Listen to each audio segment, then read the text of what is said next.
መጀመሪያ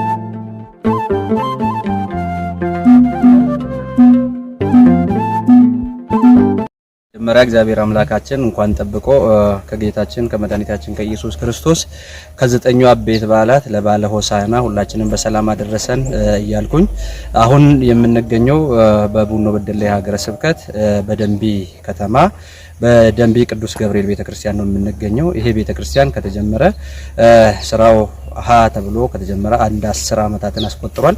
ያው ምእመናን ቁጥር ማነስ እንደ ችግር ይታያል።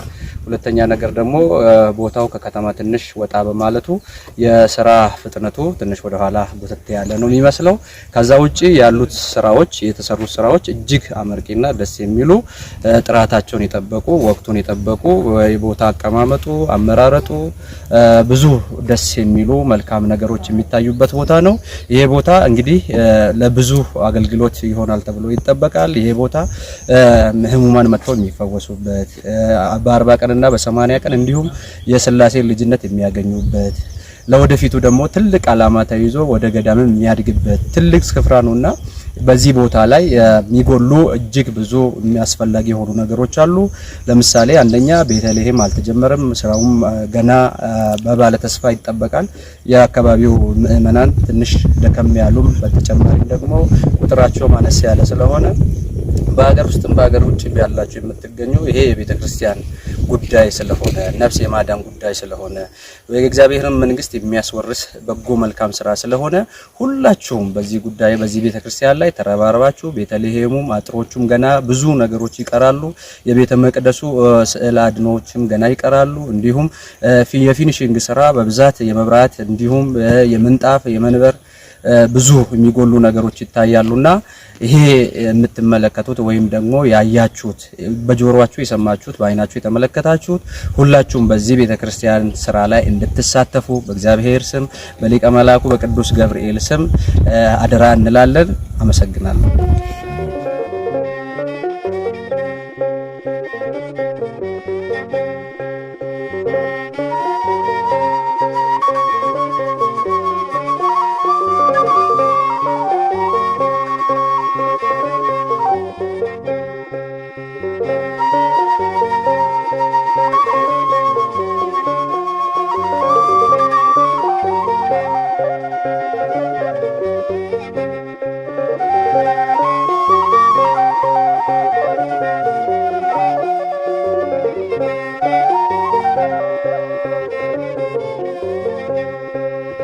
የምትመለከቱት እንግዲህ በግንባታ ላይ የሚገኝ የመልአኩ ቅዱስ ገብርኤል ቤተክርስቲያን ነው። አብዛኛው የቤተክርስቲያኖቹ ስራዎች ወደ መጠናቀቅ እየሄዱ ነው። ቤተክርስቲያኑ ስራ ደግሞ አሁን ወደ ፊኒሺንግ ሲደርስ ተጨማሪ ስራዎች ስላሉ እዛ ላይ ሰው ቢተባበር ብዬ አስባለሁ። በጣም የሚያምር ቤተክርስቲያን ነው። ለታሪክ የሚተላለፍ አንድ ወዳጄ ቢያንስ ከ100 ዓመት በላይ ያለምንም ጥገና ማገልገል የሚችል ቤተክርስቲያን ነው። በጣም የተለፋበት ነው። አሁን አካባቢው ሳይሆን ቤተክርስቲያን ስራ እንግዲህ የሆነ 2 ዓመት አገልግሎት 3 ዓመት አገልግሎት ይታደሳል የሚባል አይደለም። ረጅም ዓመት የሚሰራ ስለሆነ ከዛ አንፃር ያው እንግዲህ እናንተም መታችሁ ስለጎበኛችሁ እናመሰግናለን። ሌሎቻችሁም እንግዲህ የምትመለከቱ ሰዎች መታችሁ ብትጎበኙ እና የሆነ ተሳትፋችሁ የበረከቱ ተካፋይ እንድትሆኑ ማለት ፈልጋለሁ።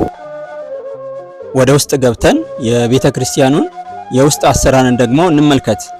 ይህ የምትመለከቱት የቤተክርስቲያኑ ጉልላት ከውስጥ ሆኖ ሲታይ ነው። እንደዚህ በሚያምር መልክ ጉልላቱ ተሰርቶ ይገኛል። እንደዚሁም ይህ የምትመለከቱት ቤተ መቅደስ ሰፋ ተደርጎ የተሰራ ቤተ መቅደስ ነው። በውስጡም 3 መንበሮችን መያዝ የሚያስችል ነው። ካህናት ዲያቆናትም አገልግሎቱን በሚያከናውኑበት ጊዜ ያለምንም መጣበብ አገልግሎቱን በሰፊው ማከናወን ይችላሉ። ይህ የምትመለከቱት የቅኔ ማህሌቱ ስፍራ ሲሆን ይህ ቅኔ ማህሌት እስከ 500 የሚደርሱ ምእመናንን ይይዛል ተብሎ ይታሰባል። እንደዚሁም ሊቃውንተ ቤተክርስቲያን ያለምንም ችግር ያለምንም መጣበብ አገልግሎታቸውን በድምቀትና በስፋት በዚህ ስፍራ ላይ ማከናወን ይችላሉ። ይህ ቤተክርስቲያን በዚህ መልክ በገጠሩ አካባቢ መሰራቱ ምእመናን ወደ ቤተክርስቲያን ውስጥ ገብተው አገልግሎቱን እያዩ እንዲሳተፉና ስጋውና ደሙን እንዲቀበሉ የሚያስችል ነው። ብዙ ምእመናን በገጠሩ አካባቢ ወደ ቤተክርስቲያን ውስጥ ገብተው መገልገል አይችሉም። ለምን ቢባል የሚሰሩት ህንጻ አብያተ ክርስቲያናት በጣም ጠባብ ከመሆናቸው የተነሳ ነው። አሁን ግን የዚህ ቤተክርስቲያን አሰራር በዚህ መልክ በጥሩ ሁኔታ መሰራቱ በአካባቢው የሚገኙ ምእመናን ወደ ቤተክርስቲያን ውስጥ ገብተው ቅዳሴውን ለማስቀደስ እንደዚሁም በሌሎችም አገልግሎቶች በኪዳኑም በማህሌቱም በስፋት ተገኝተው ለመሳተፍ ያስችላቸዋል። በቅዳሴውም ጊዜ ቅዳሴውን አስቀድሰው ስጋውና ደሙን እንዲቀበሉ ያስችላቸዋልና ይህ ቤተክርስቲያን ለአካባቢው ምእመናን የሚሰጠው ጥቅም ቀላል አይደለም ማለት ነው። በሚያስገርም ሁኔታ እንግዲህ እኔ ይህንን አካባቢ በደንብ ያው ተወልጄ ያደኩበት እንደመሆነ መጠን በደንብ አውቀዋለሁና ከጥንት ጀምሮ አባቶቻችን በዚህ ቦታ ላይ ቤተክርስቲያን ቢሰራ እያሉ ለረጅም ከ1966 ዓመተ ምህረት ጀምሮ ሲመኙት የነበረው ነውና እንግዲህ አሁን እኛ ላይ ደርሶ እንዲህ ያለ ደረጃ ላይ ለመድረስ ተናል ማለት ነው። ምናልባት ከዚህ በደንብ ያልተሰራበት ነገር ስላለ ነው እንጂ ከዚህ ቢያንስ 1 ኪሎ ሜትር 2 ኪሎ ሜትር ርቀት ላይ የሊቀ መላኩ የቅዱስ ገብርኤል የጸበል ቦታ አለ።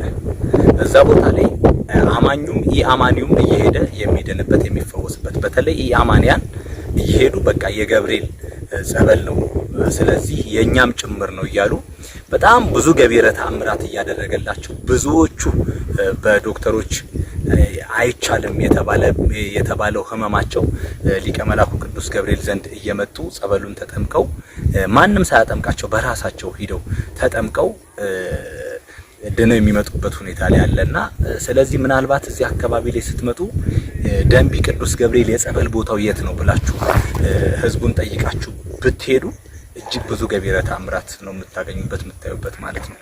ከዛ በተረፈ እግዚአብሔር ይመስገን ግንባታው አሁን ወደ መጠናቀቁ ደረጃ ላይ ደርሷል። በአጠቃላይ አሁን የፊኒሺንግ ስራዎች ናቸው የሚቀሩት፣ ጥቂት የፊኒሺንግ ስራዎች ናቸው።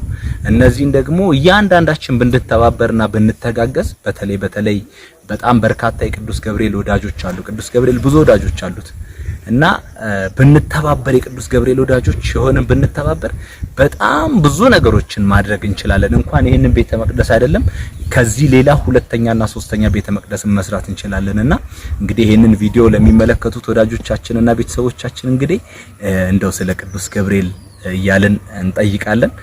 ለዚህ የፊኒሺንግ ስራ ላይ የበኩላችሁን አስተዋጽኦ እንድታደርጉልን፣ ከዛ በተረፈ ደግሞ እነዚህ መልእክቶች የሚተላለፉ መልእክቶች ደግሞ በተለያዩ በየሶሻል ሚዲያዎቻችሁ ጭምር ሳይቀር ስለዚህ ታሪካዊ ቤተክርስቲያን ያስተላልፋችሁ በየሶሻል ሚዲያዎቻችሁ በማሰራጨት ይህንን ታምራዊና ታሪካዊ የሆነውን ቤተ መቅደስ መላው ዓለም ላይ ያሉ ምእመናን እንዲያዩት እንዲመለከቱት በረከቱን እንዲያገኙበት ብታደርጉ እጅግ በጣም አስደሳች ነው ብዬ አስባለሁ።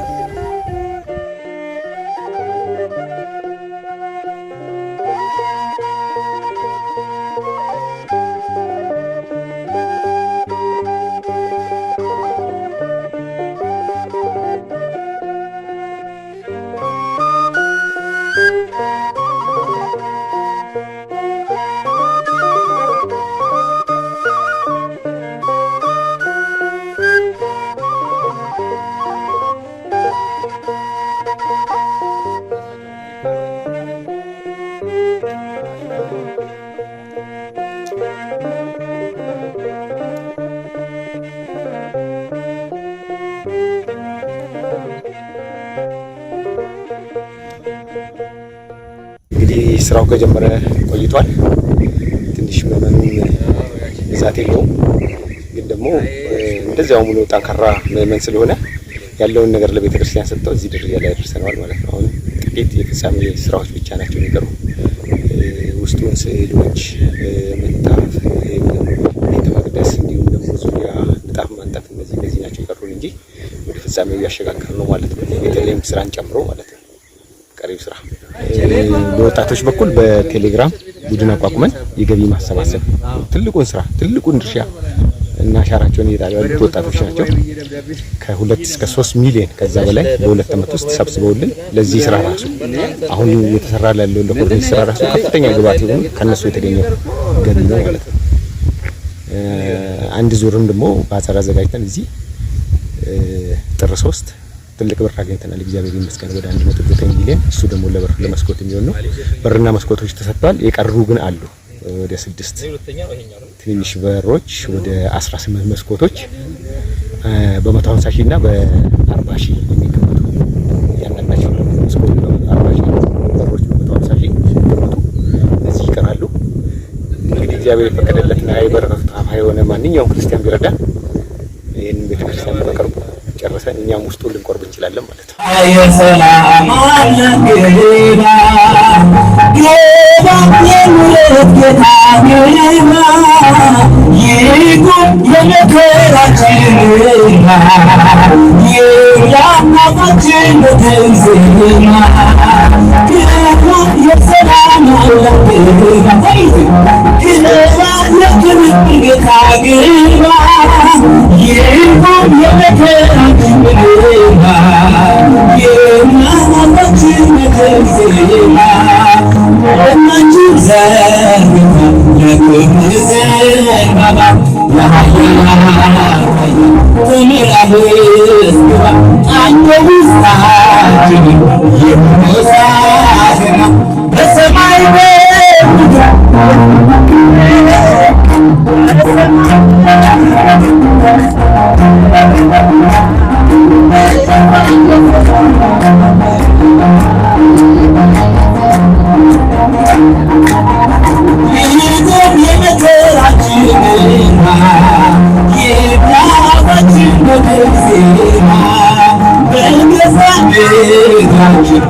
የሰላም አለንገባ ጌታ ግባ ይቁም የመከራችን ዜማ